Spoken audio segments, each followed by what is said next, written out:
Hello everyone, Matt from Model Minute and welcome back to the workbench for another unboxing. Today I'm taking a look at this, the 1/72 scale RAF Red Arrows Gnat starter set from Airfix. So join me as I get stuck inside this box and see what it's like. So first up, you're probably thinking to yourself, this doesn't look like a starter set that we would see these days. And you'd be right, this is actually one of the older ones. I think it was actually given to me as a gift, and as you can see, I've already had a look inside the kit. So at the top then, slightly older, we do have our paint and cement all in the blister packet at the top. And they did go away from doing that at some point, because I think in shops people were just lifting the blister, taking the paint and glue and then just walking out.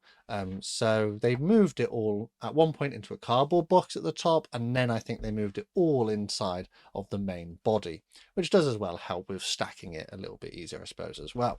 So here we've got two Red Arrows Gnats of the Royal Air Force Red Arrows in close formation. And we have this rather cool artwork with the RAF roundel over here as well. So I would presume, because they're using the Royal Air Force logo here, that this is potentially a licensed product. Up on the thin edge, we have some information about the Red Arrows Gnat, about how it was a lightweight fighter, but then they use it as a trainer. And we do have here some information about the Red Arrows logo being trademarked.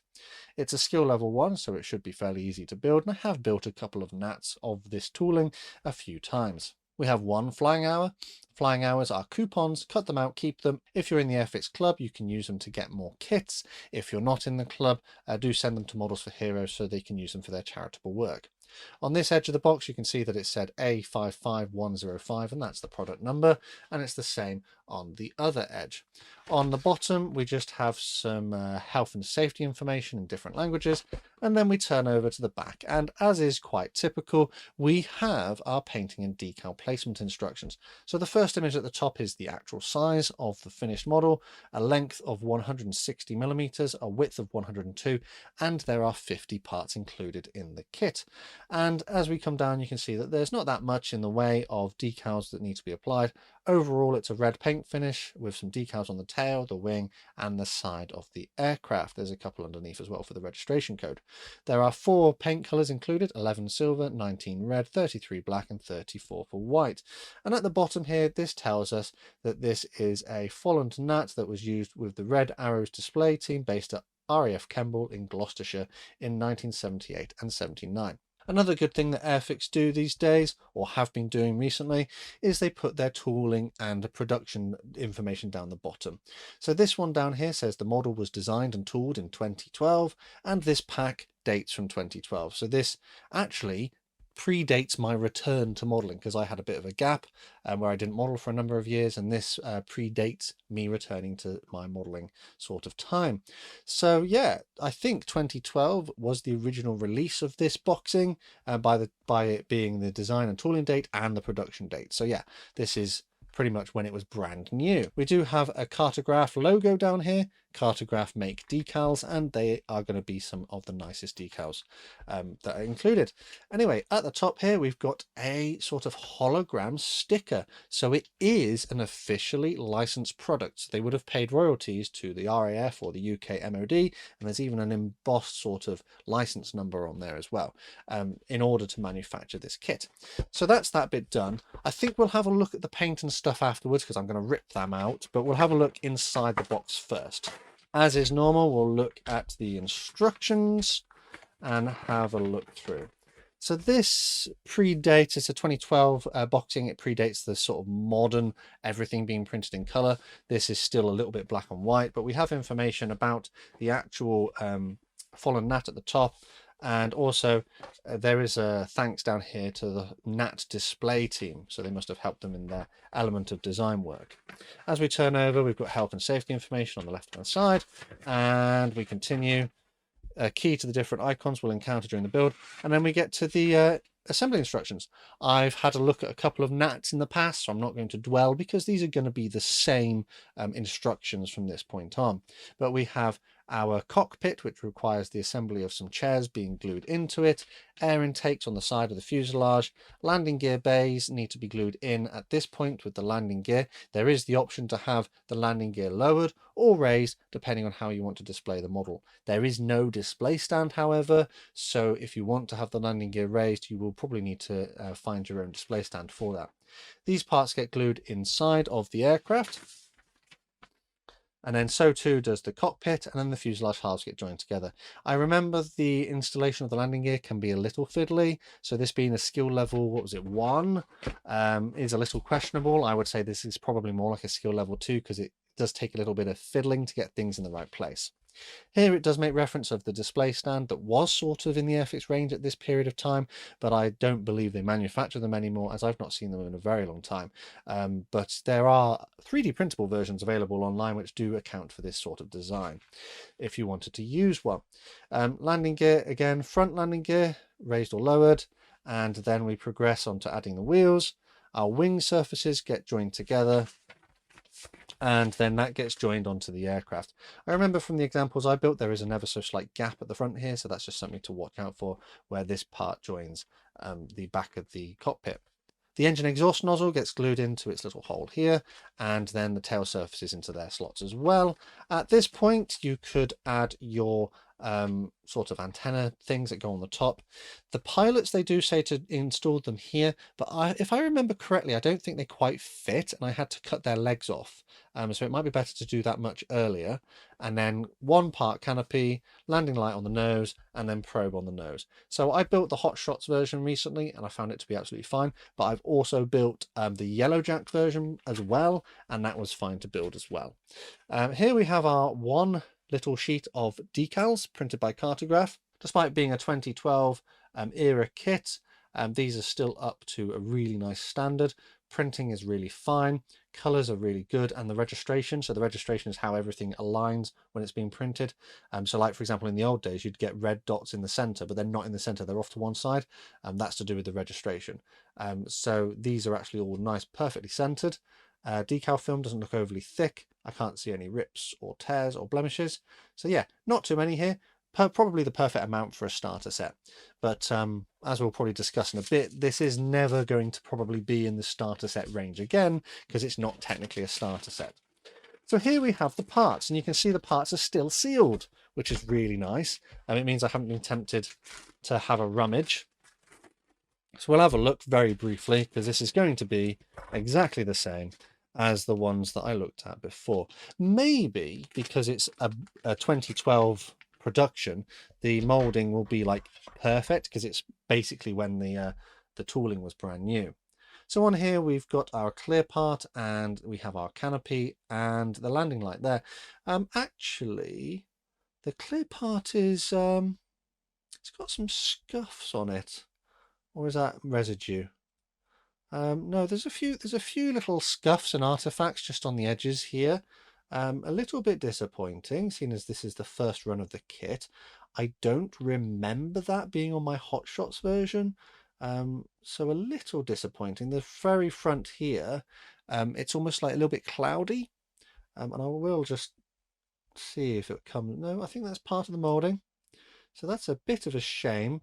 If I was new to modelling, I probably wouldn't have noticed that or thought anything of it. But yeah, I think the Hot Shots version I built a little while ago was better. But this does have some sort of strange fogging of the plastic at the front. Maybe they needed to polish the sprue, not the sprue. Maybe they needed to polish the mould. And they hadn't quite done it at this point. So yeah, a little bit disappointing that it doesn't seem to be up to quite the same standard that I remember the other one being. Usable though, don't get me wrong, usable.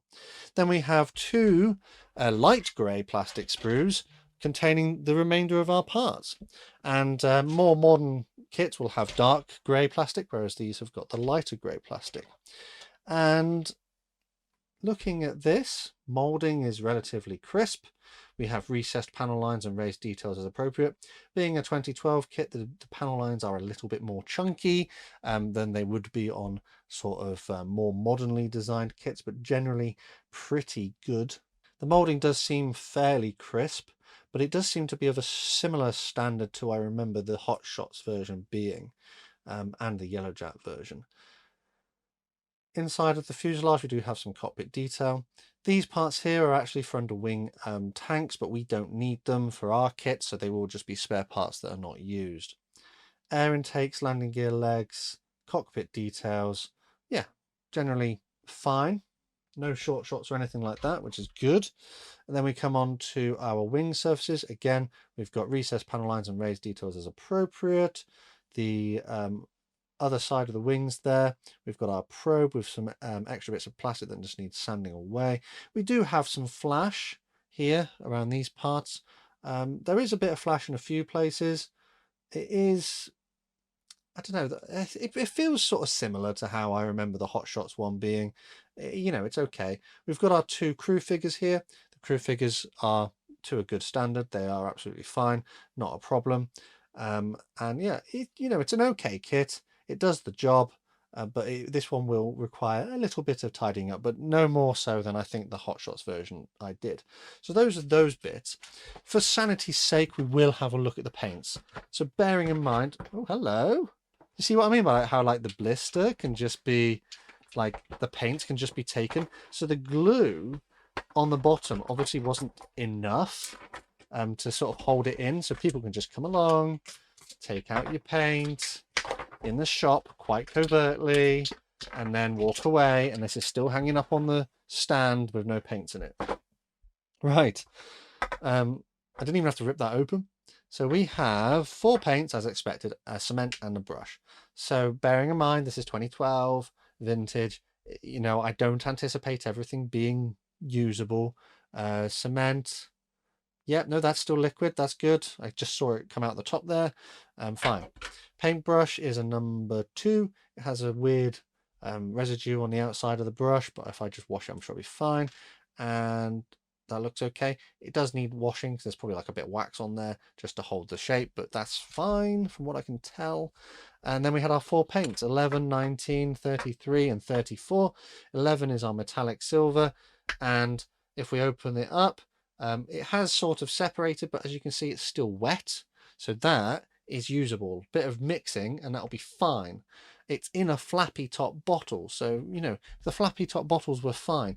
Humbrol a few years ago decided to change the bottle design, and they all dried out because there was a design flaw with them, a little gap in the lid, so everything dried out. But these are still usable. Needs a mix, but it's wet. So that was our gloss red.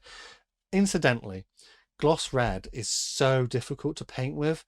I don't think I would do it. Like, this is such a difficult paint.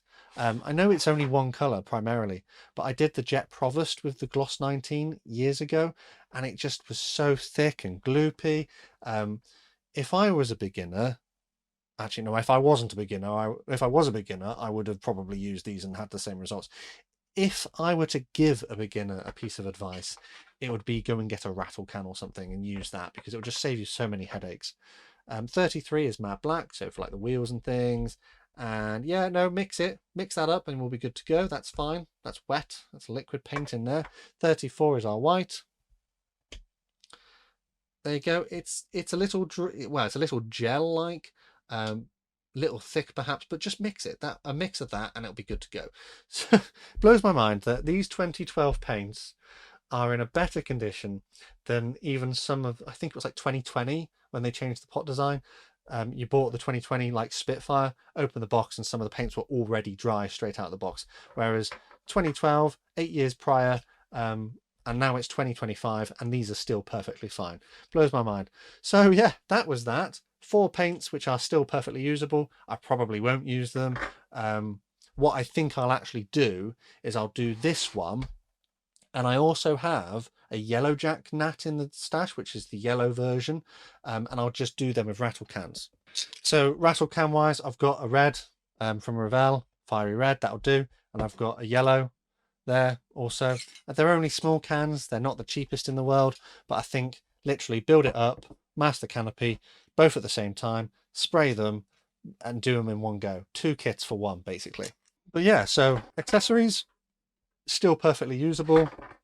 Plastic parts, they look okay, no worse than the sort of era of the time.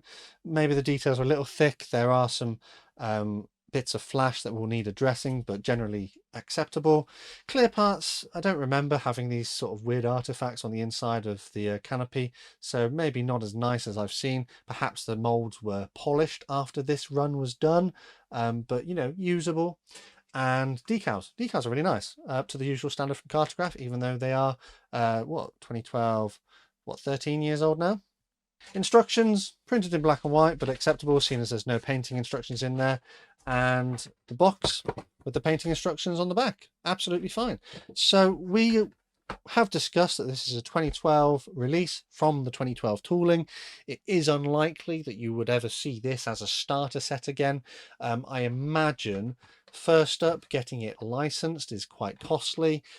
So if they don't return their sort of money from manufacturing it as a licensed product, it would be probably a bit reluctant to do it again.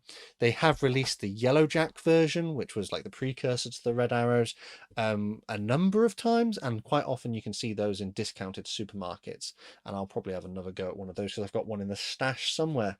That being said, though, there was a recent release of the Gnat, but in different paint schemes, like the Hotshot version that I did recently from 2024. So this kit is still around. It's still perfectly acceptable. It does take a little bit of work, but it's probably not going to be a starter set ever again. I would be surprised if it did. And other than the fact that obviously we talked about the licensing for this probably not being as cost effective as it probably would be, but because since 2020, Airfix have introduced a new kind of rule to how starter sets are developed, and they are using easy to build starter set specific toolings. So anything that may appear like this would technically be a gift set rather than a starter set, and it being a skill level 1 now may be a bit more questionable, seeing as those kits are designed to be considerably easier to assemble. And I think that probably brings us to talking about the price. As mentioned, this was a gift, so I didn't pay for it. Probably was like a Christmas present or something from someone who wasn't going to build it. It doesn't seem to be available on the Airfix website, probably for the reasons we discussed, but there do seem to be some stocks available online for around £10. Typically, a starter set of this size retails for about £10 to £12 in the UK. So that would be quite typical. You're getting a smallish 1/72nd scale aircraft, but you're getting your extras of your paints and your glue and stuff. So around £10 seems to be okay. If you can get it secondhand cheaper, absolutely fantastic. But I imagine stocks of this have sort of dried up a little bit, and you're more likely to find it as a Yellowjack version in a discounted supermarket, or as a normal boxing with more sort of difficult paint schemes. But that one will probably ask a little bit more price-wise. But with that, though, I think I'm probably going to wrap this one up here. This is going to be, I think, a quick mojo build with the Yellowjack Gnat. Build them both at the same time, spray them red and yellow respectively, and probably just produce a video about building both of them at the same time, 2 for the price of 1. But yeah, let me know down in the comments what you thought of my unboxing, whether my assessment of this sort of original starter set was fair. As always, a quick shout out to my Model Club members for the extra support they give the channel. Massive thanks to these guys on screen. If you'd like to join them or support the channel in any other way, full information is under the video. The best way to support the channel for free, though, is by subscribing with notifications turned on so you never miss a modelling upload. Finally, though, last thing to say is a massive thank you to you for watching this one, and I'll catch you on the workbench again next time.